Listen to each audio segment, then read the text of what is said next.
ಜಮಖಂಡಿಯ ಹೃದಯ ಭಾಗದಲ್ಲಿ ನೆಲೆಸಿರುವ ಪುರಾತನ ದೇವಾಲಯ.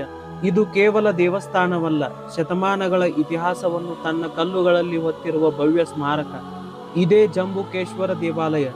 ಸುಮಾರು 900 ವರ್ಷಗಳ ಇತಿಹಾಸ ಹೊಂದಿರುವ ಈ ದೇವಾಲಯ ಕಲ್ಯಾಣಿ ಚಾಲುಕ್ಯರ ಕಾಲದಲ್ಲಿ ನಿರ್ಮಾಣಗೊಂಡಿತೆಂದು ಇತಿಹಾಸಕಾರರು ಹೇಳುತ್ತಾರೆ.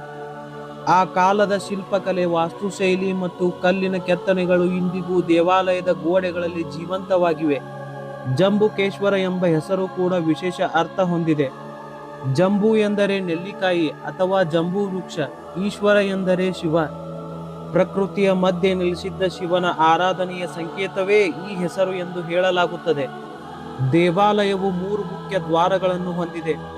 ದೇವಾಲಯದ ಗೋಡೆಯ ಮೇಲಿನ ಗೋಪುರದ ಚಿತ್ರಗಳು ಕಲ್ಯಾಣಿ ಚಾಲುಕ್ಯರ ವಾಸ್ತುಶಿಲ್ಪವನ್ನು ಪ್ರತಿಬಿಂಬಿಸುತ್ತವೆ. ಗಜದಳಗಳು ಸೈನ್ಯ ಬಲದ ಬಗ್ಗೆ ವಿವರಿಸುತ್ತವೆ.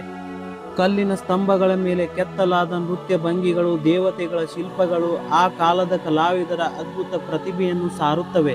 ಜಮಖಂಡಿ ಸಂಸ್ಥಾನದ ಇತಿಹಾಸದಲ್ಲಿಯೂ ಈ ದೇವಾಲಯಕ್ಕೆ ಮಹತ್ವದ ಸ್ಥಾನವಿದೆ.